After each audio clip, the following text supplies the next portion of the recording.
Mr. Chair. Yes, Senator With the Marcoleta. permission of Senator. Bryce, nung nag-testify ka sa House, matibay yung salita mo na si Miss, ano pangalan? Mina po. Mina, ay magdadala ng pera sa proponent. At ang binanggit mo sa House, si Senator Jinggoy. Di ba? Sa House. Your Honor, nakalink lang po na ang pakilala kay kay Ma'am Mina and Ma'am Beng is staff po ni Sen Jinggoy, pero hindi po specifically sinabi ko na yung proponent is para po kay Senator Jinggoy. Ayun, malinaw ngayon. Ina-attribute mo lang bale kay Senator Jinggoy dahil staff niya si Beng, tama?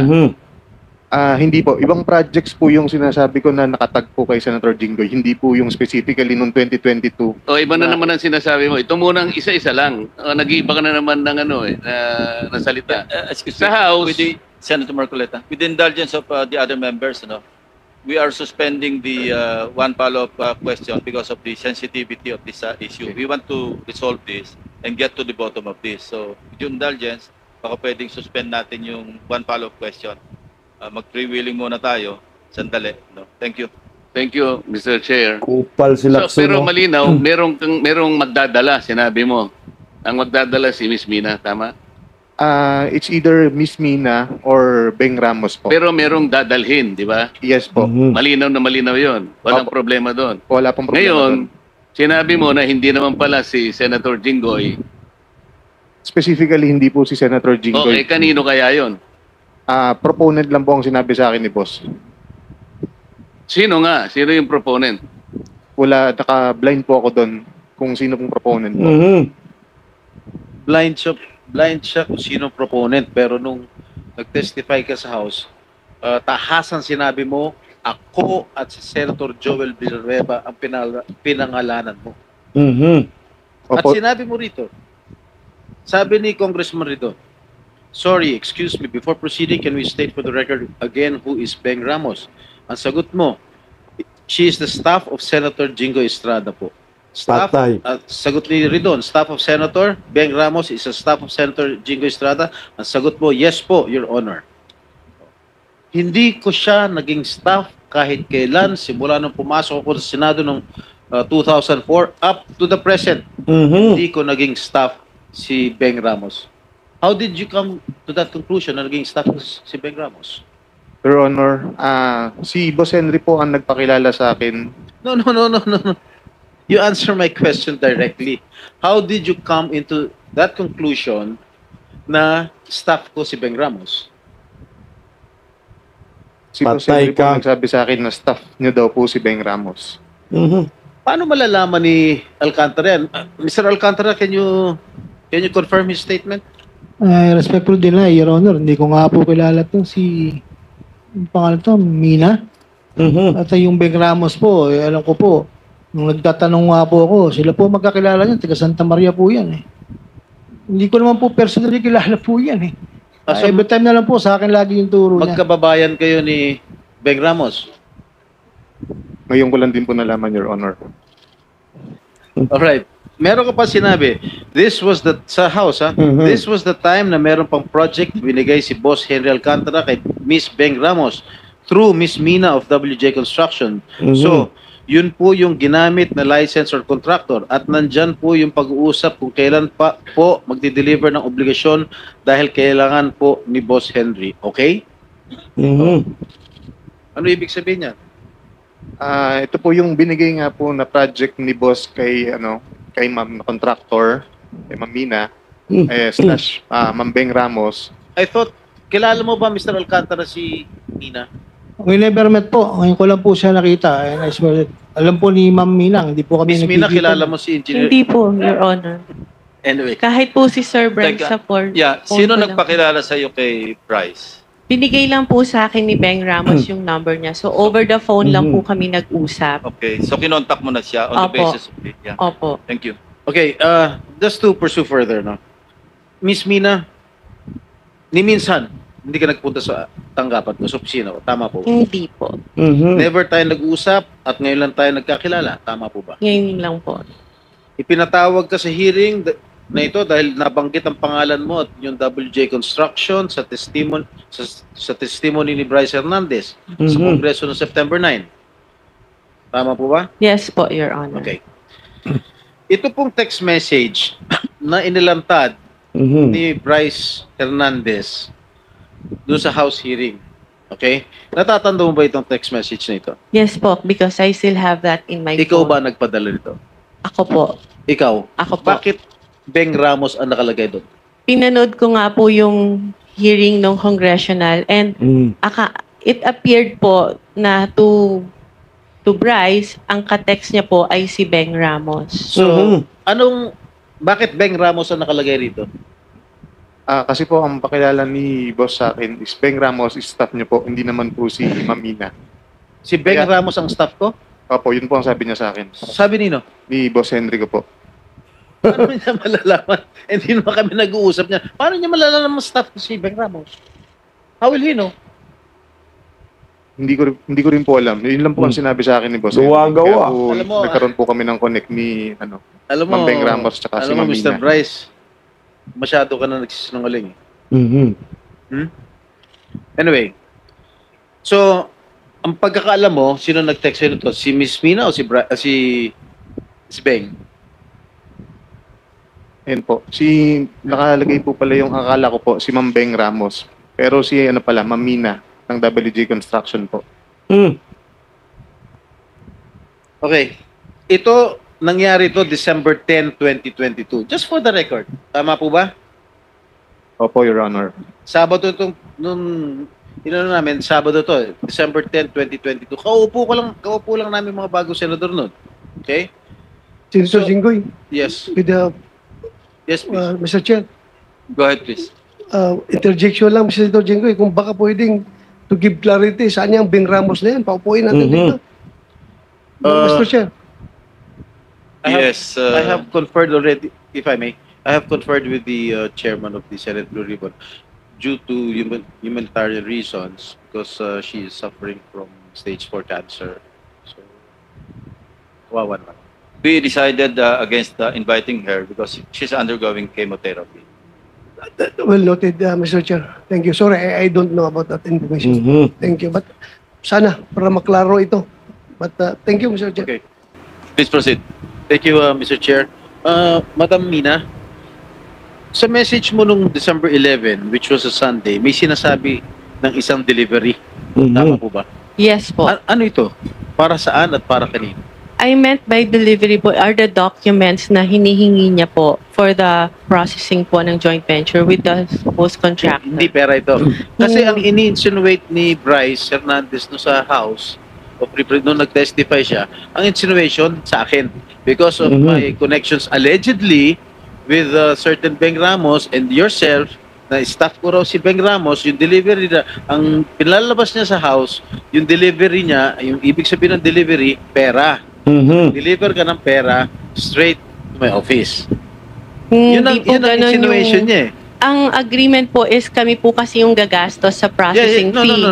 So yung po siguro yung nire-refer niyang Excuse me, I'm pera. telling you that that was his insinuation when he testified in the House Yes. House of Representatives. Yes. Pero right now, you are saying na hindi mo ako kilala, hindi ka nagpunta sa aking Hindi tanggapan. rin po. Correct? Yes, Your Honor. So lumalabas talaga na wala akong kinalaman kung ano man ang transaksyon niyo ni Bryce Hernandez. Am I correct?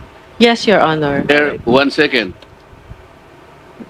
1 With the second. permission of Senator Estrada. Yes, please. So hindi mo kilala si Senator Jinggoy at hindi ka nagdala ng pera sa kanya. Hindi po. Kahit po kay Bryce, wala po akong dinalang pera. Okay. So talagang safe ka na. So, ba't topic dyan, Senador Marcolita? Continue. Buong. Okay. Nabigyan ka ba o na-awardan ka ba ng DPWH project ni Bryce? Wala po kaming na-award na project dahil hindi nga po kami natuloy na mag-bid, Your Honor. So, kasi, again for the last time, pinalalabas kasi ni Bryce Hernandez ng text message ay patungkol sa akin. Okay? Very clear yan. Pero mismo ang taong kausap sa text ay nagpapatunay na kayo na wala naman akong kinalaman dyan. Wala Please po. confirm.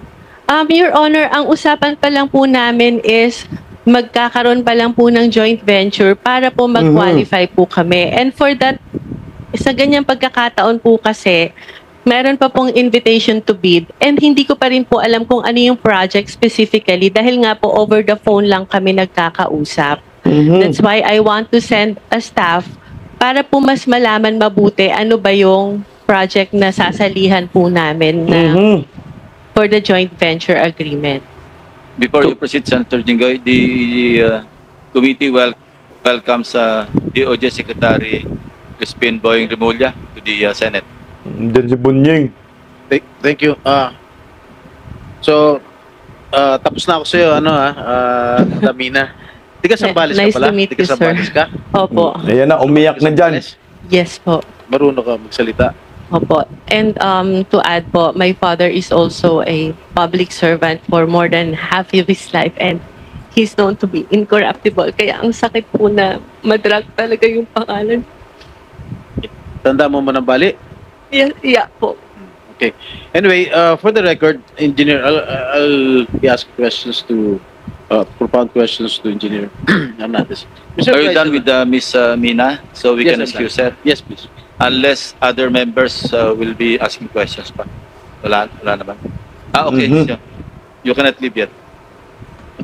Okay. Mr. Bryce Hernandez, hindi tayo personal magkakilala. Do you confirm? Yes, Your Honor. Ni minsan ay hindi po ako tumawag sa iyo, nag-text message sa iyo, nag-message. Tama ba? Yes, Your Honor. Sinabi mo sa testimony mo sa house na binigay mo ang pera kay D.E. Henry Alcantara at siya ang nagsabi sa iyo na bibigyan daw niya ako. Is this correct? Wala pong specific yung sinabing ganun, Your Honor. Pagkatapos mo ko dinurog sa house, ngayon wala ka specific na sinabi. Yung dito po kay... Pakinggan mo muna ang tanong ko, Mr. Bryce, ha? Sabi mo sa testimony mo sa House of Representatives na binigay mo ang pera kay D.E. Henry Alcantara at siya ang nagsabi sa iyo na bibigyan daw niya ako. Is this correct? Tungkol po dun sa 2025 projects, opo. Okay. Hindi po dun sa 2022. Mr. Bryce, you mentioned the name or names of Senator Estrada and Senator Villanueva. Is Senator Estrada twice on 2 occasions sa House? Yes po. One, 10:40 a.m. Sinabi mo, Senator Jingo Estrada and Senator Villanueva with a list of projects. I remember that. Yes po. And then, on another occasion, 12:50 p.m., yun na yung pinakita mo yung screenshots na walang kahulugan sa ngayon, lumalabas. Yung kay WJ, kay D. Alcantara, tapos nilink mo kay si Beng Ramos, nilink mo kay Senator. Cleared na yon. Yes. Merong kumanta na isang kontraktor, oh. Ito, pakinggan ho natin, oh. Isang kontraktor, oh. May nandiyan pa ba sa cellphone mo call log na magre-register ang number ni Engineer Bryce? Na-save niyo ba yan? Hanapin ko po, Your Honor. Sige, pakihanap lamang po at itong tao na ito madidiin na ho ito. Yung sa amin, ang nasa affidavit nyo, yung tungkol po sa kanila pong tatlo. Si Engineer Alcantara at lalo na yung kausap nyo si Engineer Bryce at si Engineer JP Mendoza. Your Honor, syempre pag hindi po ako nagpahiram ng lisensya sa kanya, sa kanila, maaaring hindi po ako makakuha ng kontrata doon. Kaya, siyempre po natatakot po ako pagka hindi ko po ginagamit yung lisensya ko po. Mr. Chair, with the indulgence of Senator JB, Please proceed. ilang hearing na po tayo, sinasabi nyo, pinipilit kayong ipahiram ang inyong lisensya. Tama po, pagkaintindi ko, 2 hearing na po kanina, nabanggit nyo ulit. Pinipilit kayo. Tama po. Wait lang po, Your Honor. Kausapin ko lang po yung attorney. Kausapin mo yung attorney kasi baka imbis na hindi lang ika nga physical protection, pulong abutin mo rin, isa ka pa rin.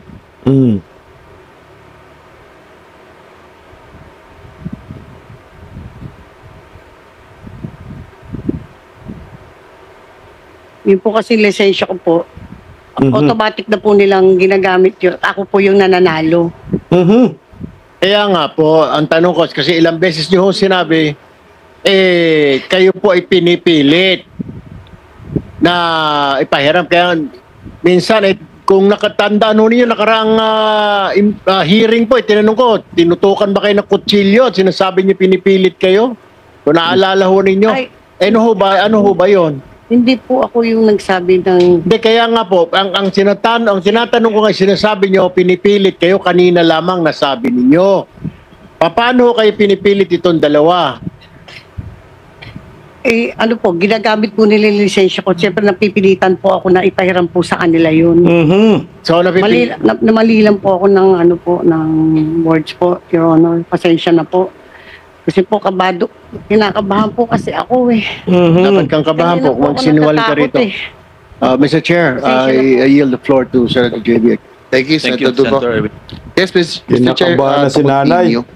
Engineer Bryce, anyway, mukha naman kayong Batman and Robin eh. Ilang beses din yung tinawagan si Sally Santos ngayong September. Tinawagan niyo ba, Engineer Bryce?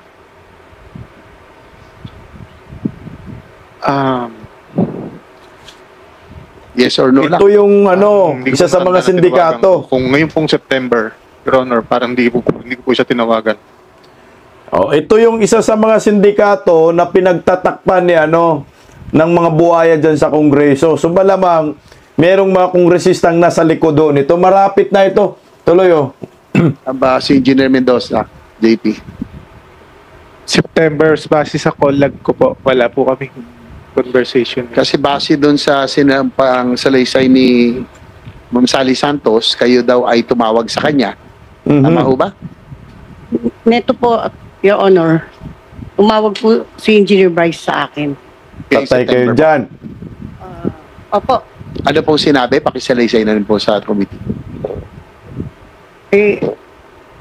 una po, tumawag po siya, personally pong sinabi sa akin na Sally, huwag kang mag-alala, lahat ng mga project na kinuha namin sa'yo, gagawin namin yun. Ako bahala sa'yo, bibigyan kita ng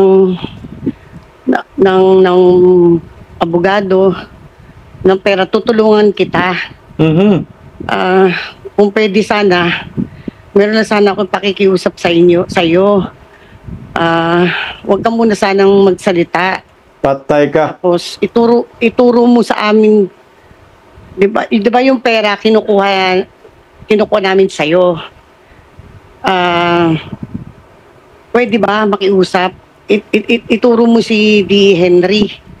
Na siyang doon ko binibigay sa kanya yung pera. After po noon, binibigay daw po ni D.E. Henry yung pera kay Yusek Bernardo. And then kay Saldico. Papunta daw po kay Saldico. Yun po yung person na sinabi sa akin nung nakaraan. Ang kausap nyo ay si Engineer Bryce? Si Engineer Bryce po, Your Honor. Engineer Bryce, kinokonfirma ba yung sinasabi sa salaysay? Sino pa ang salaysay ni Sally Santos? Hindi po totoo, Your Honor. Oo. Hindi daw totoo. With the indulgence of Senator JB, Mrs. Santos, sino ang tumawag sa inyo nitong September? Sino po?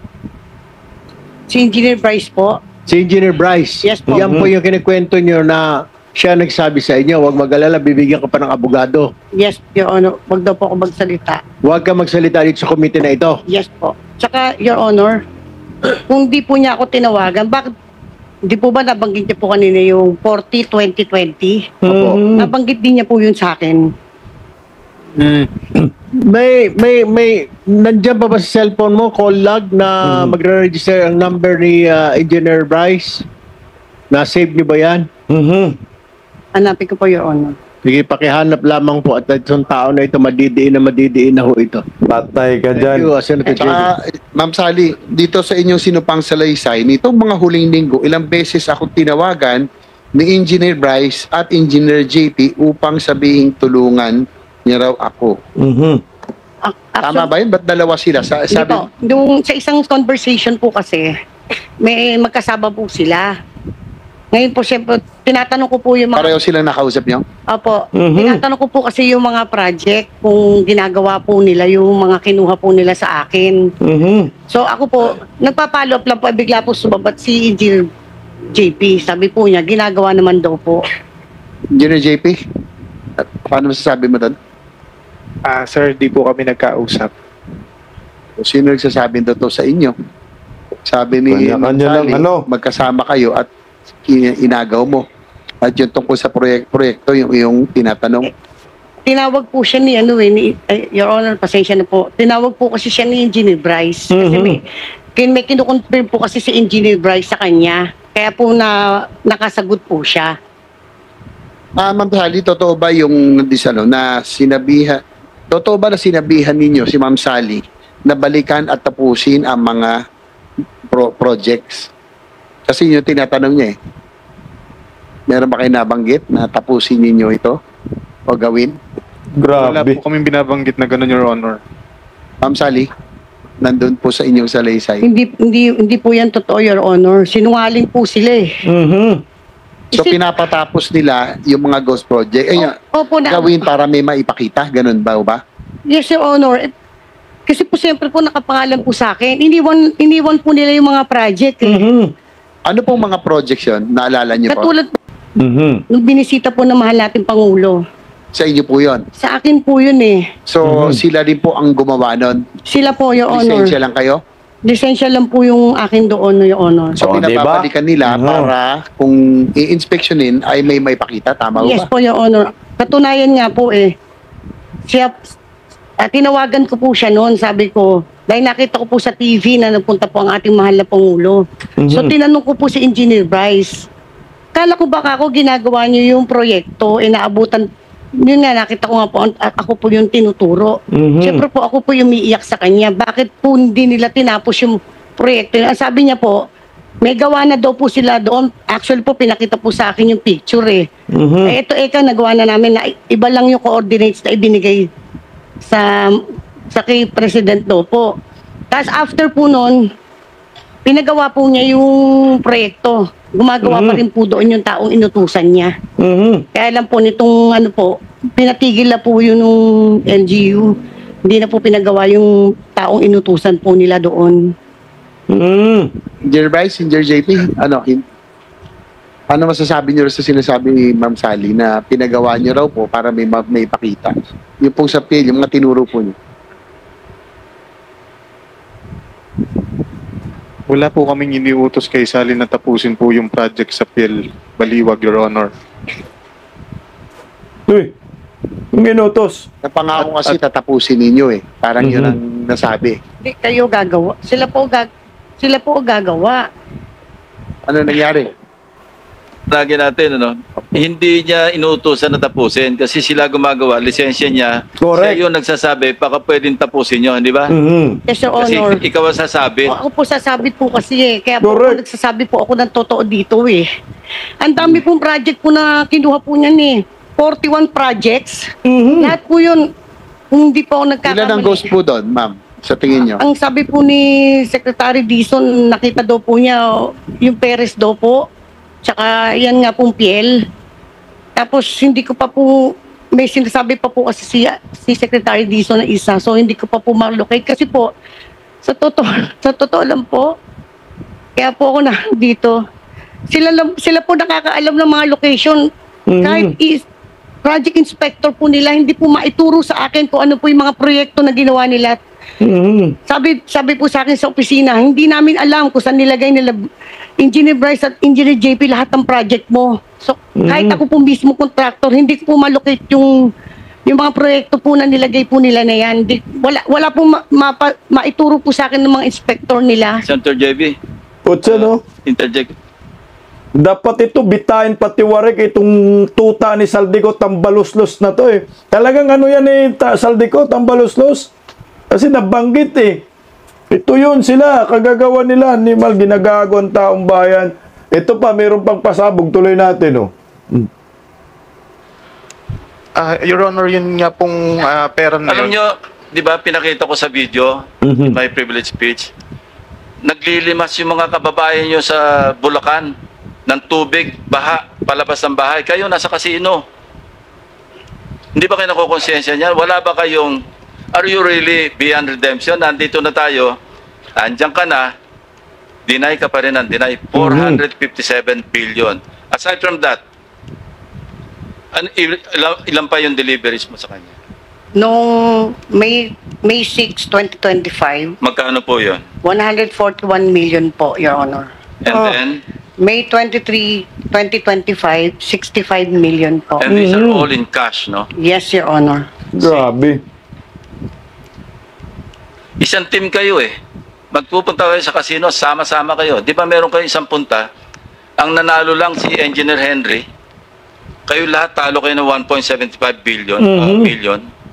Tatandaan mo yan? Hindi po, Your Honor. Wala ka Pero posible po, natatandaan pero pagka posible ayaw mo po. tandaan eh. Pero posible pong nangyari nga po yun, Your Honor. Pucha. Yung misis ko po ay nagpadala po dito ng ng excuse letter po. Na hindi po siya makakarating dahil po sa mga valid reason po. Tinanong siya dyan, anong valid reason? Mr. Chair, if I may, what is the valid reason? Bali may ano po siya yung may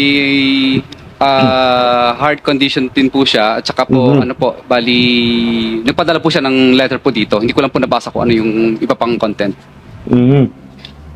Mr. President, Mr. Chairman, meron bang medical certificate to prove and establish na talagang valid yung kanyang ailment? Dahil baka mamaya gawa-gawa lang itong valid umano Okay, reason. for the record, and for the information of everybody, sumulat po si Mrs. Diskaya. Ito, the Honorable Chairperson, so forth and so on. Subject, inability to attend the Committee on Accountability of Public Officers and so forth and so on. Tapos, relative to the letter invitation dated September 15, issued by your good office, which I received via electronic mail today, September 17 at 5:41 p.m., I deeply regret to inform you that I will be unable to attend the Committee on Accountability of Public Officers and Investigations, fourth public hearing scheduled for September 18 at 9 a.m. Or 9 in the morning. Regrettably, I have an important meeting with my employees on the day of the hearing to explain the problem that the company is facing now and the effects this has on them. This meeting was already scheduled before I received the Honorable Committee's invitation this late afternoon, and some of my employees will be coming from various places. Thus, I can no longer cancel the meeting set for tomorrow. As such, I'm sincerely sorry that I will be unable to attend the committee hearing. I fully understand the importance of the committee's work and the seriousness of the matter at hand. I hope that my absence shall in no way be construed as a reflection of my respect for the committee and its mission. I humbly request the committee's understanding and patience in this matter. Thank you very much for your consideration. Very truly yours, signed, Cesara Rowena C. Diskaya. Mr. Chairman, with that letter, nagsisinungaling itong si Mr. Diskaya na mayroong karamdaman yung kanyang asawa. Mr. Chair, nanumpa ito to tell the truth, and dito harap-harapang nagsinungaling ka, binabastos mo kami, niloloko mo kami. Huwag mo kami lokohin because the chairman has the power to cite you in contempt. I mean, do not do that. Iba yung sinasabi mo, medical condition. Kung may medical condition, sige nga, bigyan mo nga kami ng medical certificate. Iba yung sinasabi mismo na misis mo eh. Di ba kayo nag-usap? Sana nag-usap muna kayong dalawa. Ano bang palusot ang gagawin natin, sweetheart or darling? Mr. Chair. You lied. You lied. Paano ba kami maniniwala sa mga pinagsasabi mo? Senator Estrada is recognized. Thank you, Mr. Chair. The letter excuse of Mrs. Diskaya is totally unacceptable. Sabi niya, meron siyang meeting. This hearing is of national interest. Huwag niyang lulukohin itong hearing na ito. Huwag niyang bababuhin itong hearing na ito. Dahil the Filipino people are watching. We are here to ferret out the truth, the whole truth, and nothing but the truth. Yung sinasabi ni Mrs. Diskaya na meron siyang meeting, For me and for, I think for all of us, that is totally unacceptable. Kung meron siya sakit, okay lang. But provide us with a medical certificate. Yeah, what is the pleasure of the members of the committee? Mr. Chairman, in this regard? may I? Well, Yeah, Senator Pangilinan. why will we ask for a medical certificate when clearly he is lying because the wife has already said? Again, the chair asks, what is the pleasure of the members? I-contempt, Mr. Chair. Is that a motion? I seconded, Mr. Chair. Plak ni Senador Marcolita itong si Tuta Soto. Pakinggan po natin. I distinctly recall na nung araw nga na-question yung issue na yan because baka gamitin sa korte yung mga sinasabi ninyo rito. But it has always been implied, lalo na pagka hiniling nung resource person or nung witness. Pag hiniling niya na yung sasabihin niya ay hindi pwedeng gamitin sa kanya, pwede mo nang hindi gamitin yung self-incrimination na yan na sinasabi. Just for the record, no? So there is no direct law, no? Pero ang naging practice implied legislative immunity. Yes, what the Senate Once President requested, what the Senate President is saying is hindi po blanket yung legislative immunity. Pwede nyo invoke subject to the approval of the committee, pero kailangan mag-tell all kayo kung kayo bibigyan ng legislative. As the Senate President stated, wala pong batas kasi hindi covered ito, unlike in the United States, ano. Pero napapractice namin yan. Even during the time of Senator or Senate President Drilon. Wala naman pong nagkukasyon sa court. So it has been a practice for the longest time na pwede mag-grant ng legislative immunity ang committee. Any committee or standing committee for that matter. So it's up to you if you want to request the committee, if you want to invoke legislative immunity, then we will rule on it. But also, Mr. Chairman, but also it does not exempt you from perjury.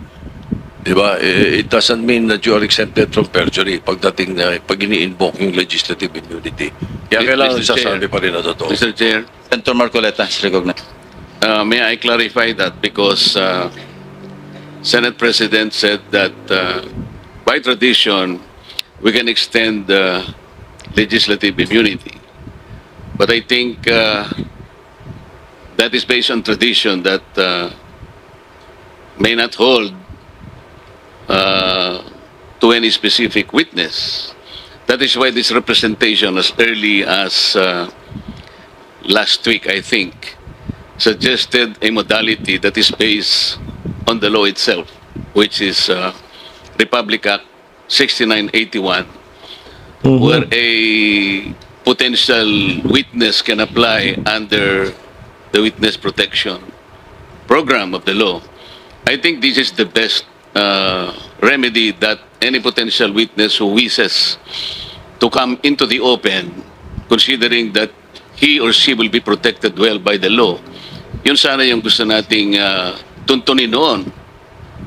Ako po ay nalulungkot wala yung Justice Secretary because before I floated that idea, I made sure that that one is something that we can rely on. I spoke to an Undersecretary of Justice. Pagkatapos, okay naman siya nung umpisa until he recommended or he suggested that the Secretary of Justice should also be consulted. So sabi ko, mas mabuti yung ganon. And then the Secretary of Justice called me personally. At ang sinabi nga niya, that is something that we can float.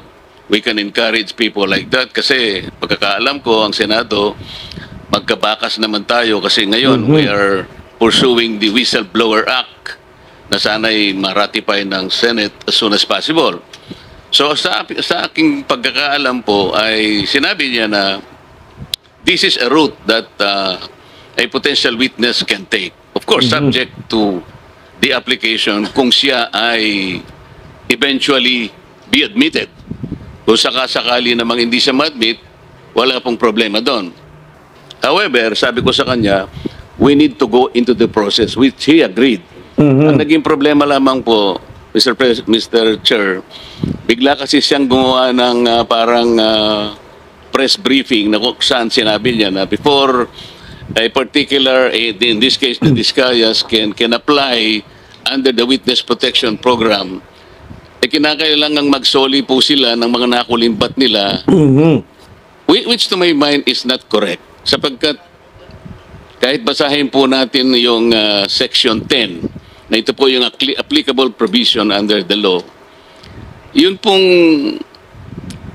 restitution or yung indemnification to the government, while it is a good policy, wala po doon walang requirement na ganun Kaya nga ang sabi ko, kung nandito sana siya, I could have confronted him personally. Magkaibigan naman po kami, hindi ko malaman kung bakit siya tumaliwas doon sa usapan namin. Abogado naman siya, kayang-kanya namang basahin po either Section 3 or Section 10 of the law. Wala po talagang restitution Kasi mag-a-apply pa lamang po kung sakasakaling ma-admit siya. In other words, the process must begin. Hindi nga po nangyari yung ganun So sayang po yung pagkakataon na tuntunin yung remedy, which is very, very legitimate under the law. So inconsistent po yung sinasabi natin ngayon na we can provide legislative immunity, but they aren't immune. May I respond, Senator Marcoleta? Thank you, Mr. Chair. Okay. Magkaiba po yung legislative immunity kesa doon sa pagiging state witness. Yung legislative immunity does not extend to prosecution. Ang sinasabi lang natin, lahat ng sasabihin niya rito, maski incriminate niya yung sarili niya, hindi pwedeng gamitin sa kanya. Yun lang po yung legislative immunity. Yung sinasabi niyo po ay yung ma-admit sa Witness Protection Program at pwede siyang tanggapin ng DOJ bilang isang ordinary witness or as an accused na pwedeng i-discharge ng korte as a state witness. Magkaiba po yun. Kaya huwag niyo pong paghaluin kasi sandali lang po. Wala po tayong jurisdiction doon sa pag-admit sa Witness Protection Program. Under the law, pwede lang tayo mag-recommend. Pero iba po yung pag-uusapan natin, legislative immunity which is implied or inherent sa Congress or sa Senate for that matter, na kasi meron tayong power of contempt, pwede i-extend yan sa power din to Diyo namatay dito. Pero may mga ruling din po dito ang Korte Suprema.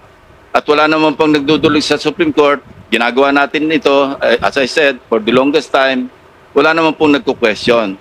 So kung meron magko-question, then we will allow or we'll just wait for the Supreme Court to issue a ruling in this regard. Pero wag po natin pagaluin yung Witness Protection Program sa legislative immunity. Domain lang po natin yung legislative immunity. Now, if anybody wants to question that authority or power, which is inherent, sabi ko nga, hindi ito klaro na may power tayo kasi wala naman po talaga sa batas. Pero sa US jurisprudence, meron po yan. Meron tayong pwedeng i-cite. At tayo naman po, minsan sumusunod sa, di ba, nakapattern po tayo sa United States pagdating sa mga jurisprudence. So gusto ko lang i-clarify na iba po yung sinasabi niyong Witness Protection Program at being a state witness in the court of law kesa sa legislative immunity. Those are two different animals. Mr. Chair, malinaw na malinaw po yun at hindi ko po pinaghahalo. Naiintindihan ko po yun. Ang sinasabi ko lang po, yun pong Witness Protection Program is a better remedy sana kung yun po sana ay napagbigyan. Hindi ko po pinaghahalo yun sabagat malinaw po sa akin, iba po yung course ng legislative inquiry, iba nang po yung remedy na yun po ay ibinibigay legitimately. Thank you. Thank you very much, Senator. Senator Marcoleta is recognized. Thank you, Mr. Chair. Secretary Vince, naniniwala ka ba na ang bulok na sistema ng DPWH na pinagsasamantalahan ng napakaraming tao ang problema natin ngayon? Tama po kayo. Naniniwala po ako. Kahit na magpakulong pa tayo ng napakaraming contractors. Halimbawa, 1 milyon na contractors at sa mga opisyalis ng DPWH, pag hindi natin na-correct ang sistema, walang mangyayari. Correct. Partially agree po, Mr. Chairman, pero tingin ko importante din po na maipakita natin na may mananagot dahil po tingin ko ang isa sa pinakamatibay na deterrent sa nakikita nating nangyari ngayon is matakot po na may consequence po ang mga krimen na ginawa. Kasi po kung wala pong consequence, makikita po natin na ulit-ulit to. Pero tama po kayo, kaakibat po nito, kailangan po ayusin din po ang sistema para hindi na po maulit ito. Pero kung ang mga nahuhuli mo, na ipapakulong mo, mga butete at saka mga sapsap, wala rin mangyayari, tama? Correct. Tama po. Kailangan Tama po. malalaking isda ang mahuli natin. Tama po, Mr. Chairman. Alam po ba ninyo kung ibig sabihin ng PCMO? Opo, ito po ang project monitoring system na dapat ay gumagana sa loob ng Department of Public Works and Highways. Alam po niyo yung MYPS? Ito po yung, ngayon ko lang po na-encounter, pasensya na po, Mr. Chairman, pero sinabi po ng multi-year project programming scheduling. Yes, ito po yung si schedule at pagpaplano ng mga iba't ibang proyekto over a longer period po. Alam po niyo yung Survey 123. Aalamin ko po, niyo yung Mr. Chairman. RBIA. Hindi ko po alam, Alam aalamin po ko po. niyo yung SDM4. Hindi ko din po alam yun. Ang problema po kasi ito yung mga sistemang ginagamit ng mga kawatan sa inyong departamento. Sabi ko nga, kung puro sapsap at mga butete lang ang pakukulong ninyo, walang mangyayari. Agree po ako, pero sana po kung makulong po natin itong mga sapsap, sana po magaman din po natin kung Hindi sino po yung yun mga ang nasa layunin taas. ng kumiting ito. Hindi sapsap, hindi butete ang aming hinahanap. Agree po. Yung malalaking isda para matigil po ang mga kawatan. Correct. Agree po, Mr. Chairman. Alam po ba ninyo na yung sumbong sa Pangulo ang ginamit na batayan ay yung MYPS? Opo, yun po ang ginamit na batayan. Yun po ang ginamit na batayan, kaya mali po lahat. Pati po ang kumiting ito ay na-mislead. Alam po nyo kung bakit? Po, Mr. Chairman. Ang MYPS po, ang ginamit dyan, puro initial na coordinates. Sana wag ka nang binubulungan muna niyan para na... Ako po bilang personal kong pangtulong sa kumiting ito, ako lamang po nakakita na ng halos 14 na discrepancy sa mga coordinates na ibinigay sa sumbong sa Pangulo. Naniniwala po ba kayo? Mamaya bibigyan ko kayo ng kopya at ibibigay ko rin sa komite ang 15 proyekto na mali ang coordinates.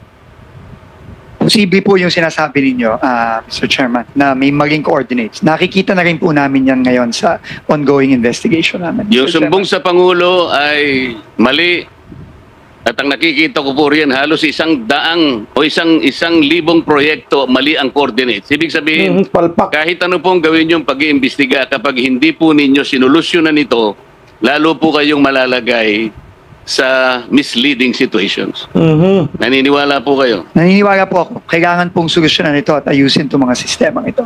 Ang PCMA po ang sinasabi nila geotag at real time. Hindi po totoo yan.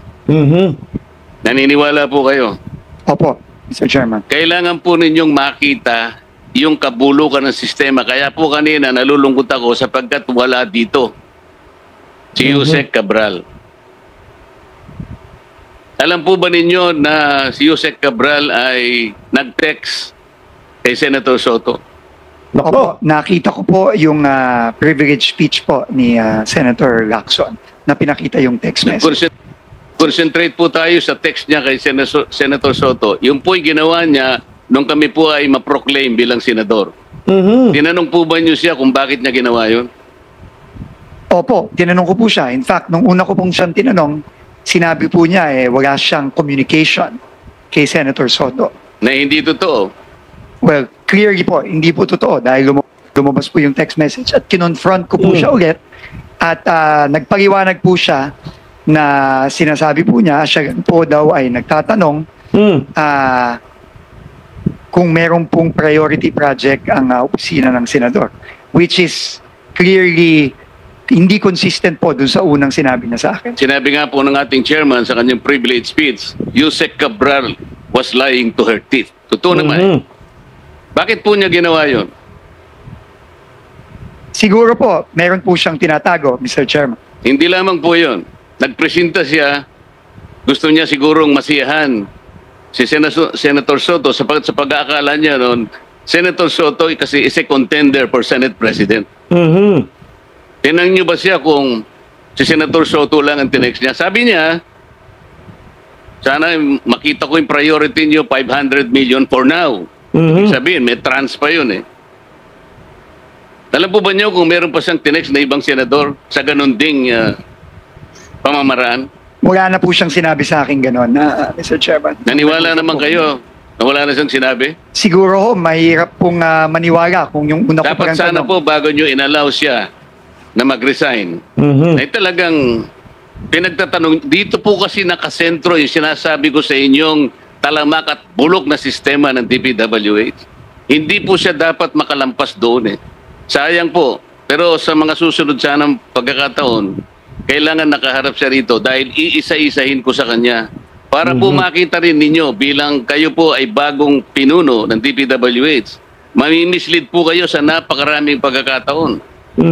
Katulad lang po yung sinasabi ni Senator Amy kanina doon sa mga flagship projects, foreign assisted projects. Deliberately po niyang binabawasan yun eh. Nilalagay pa niyo sa convergence. Alam po ba niyo yung mga convergence projects ng DPWH? Opo, Mr. Chairman. Ano-ano po yun? Ito po yung mga proyektong katuwang ng DPWH ang iba't ibang ahensya. Katulad po ng ano? Ng tourism, ng DOTR, ng agriculture. Katuparan, DOTR, TRIP, DOT, Roll It, DTI, TICAS, PNP, DND. Opo. Dito po nalalagay. Ano po ibig sabihin ng SSP? Hindi pa ho ako familiar sa SSP. Hindi rin kayo familiar sa CSSP? Hindi din po. STO? Hindi po. Yun nga po eh.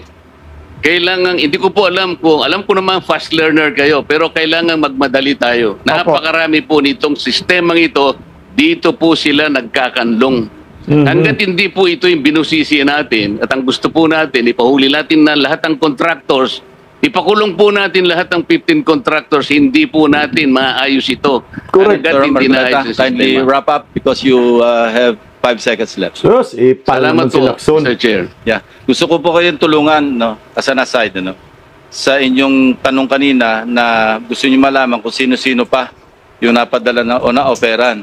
Gusto ko pang ilagay sa record, ako po, 18 taon naging senador, never po ako na-operan na magsingit sa National Expenditure Program. Taas na po ako dyan na sasabihin ko, wala po ako natatanggap na offer. Ewan ko kung bakit. Ako rin po, bakit hindi po ako nate-text na gano'n? Nagtataka rin po ako eh. Anyway, Ipal ka lang, Lacson. Ba't ka sinabi mo, Lacson, hindi ka kasama dyan? Kasi baka merong baka maglilik ba't hindi talaga Lacson Soto talagang meron parang underground movement eh. Anyway, good luck Senador Marcolita. Magaling. Galingan mo pa. Kahit hindi ka Senate Blue Ribbon Committee, at least paano nakakabira ka. Pero maganda sana nga kung naipagpatuloy ni Senador Marcolita yung kanyang chairmanship. Walang kwenta si Lacson. Sumasakay lang. Kumbaga si Senador Marcolita yung nagluto, ang kumain si Lacson. Si Senador Marcolita yung nagtanim, ang umani si Lacson. Nimal talaga itong mga angkasirong mga tutang ito. Mabuhay po tayo mga Pilipino. Magandang gabi po sa ating lahat. Bisdak Pilipinas.